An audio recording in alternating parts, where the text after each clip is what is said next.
Baik, tentang moderasi beragama di perguruan tinggi dan sekolah. Pernah nggak kita melihat atau para mahasiswa gitu punya pengalaman tentang teman atau diri sendiri merasa kalau melihat orang lain yang berbeda itu risih.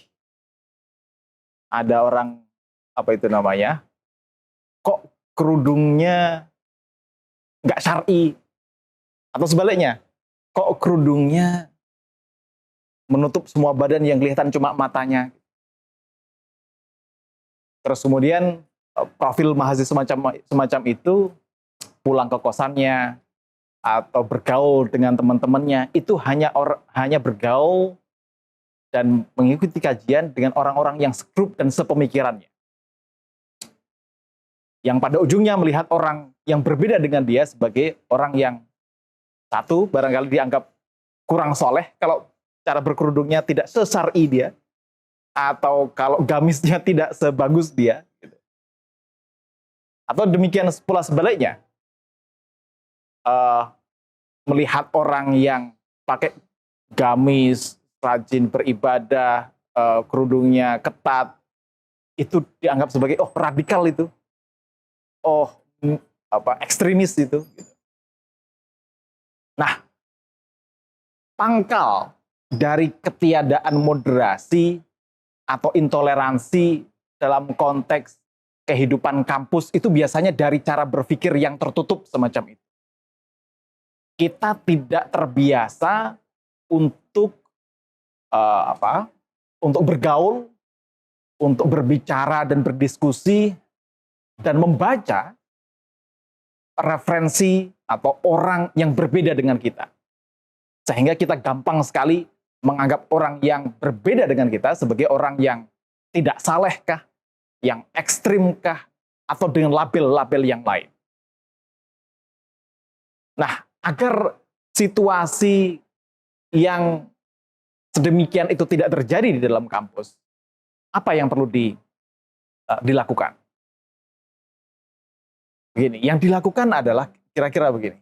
Ini kan masyarakat terpelajar ya, mahasiswa. Gitu.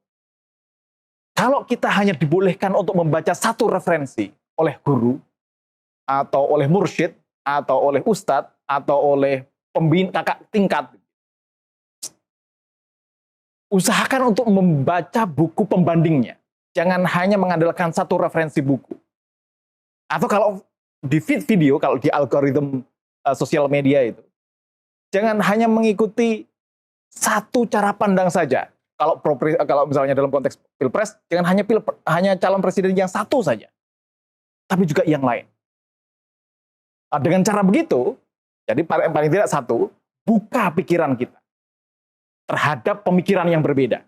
Itu membantu kita menjadi lebih bijak, lebih moderat dalam beragama maupun dalam bersikap. Kedua, bergaullah. Jangan bergaul dengan orang yang satu pemikiran. Sekali-kali juga bergaul dengan orang yang berbeda pemikiran, berbeda afiliasi organisasi keagamaannya, berbeda hobinya. Sehingga kita bisa menempatkan diri kita pada posisi orang lain. Mudah bisa memahami, berempati pada cara merasa, cara berpikir orang lain, bukan hanya memaksakan cara berpikir dan cara beragama kita. Dan kemudian yang ketiga, selain tadi buka pikiran, bergaul, berorganisasilah. Ya, berorganisasi apapun itu di tingkat sekolah, di tingkat kampus. Karena dengan berorganisasi, kita jadi terbiasa bekerja sama, berkolaborasi dengan orang lain yang berbeda dengan kita. Berbeda dalam konteks tadi itu, hobi, kegemaran, berbeda dalam konteks pemikiran, jurusan, prodi, maupun cara pemahaman keagamaan. Kalau kita buka pikiran, kita bergaul dengan orang lain, kita berorganisasi, artinya adalah berinteraksi dengan orang lain secara lebih sering, lebih mudah buat kita untuk memiliki sifat yang moderat, sikap yang moderat, termasuk pemahaman keagamaan yang moderat. Mudah-mudahan bermanfaat. Assalamualaikum warahmatullahi wabarakatuh.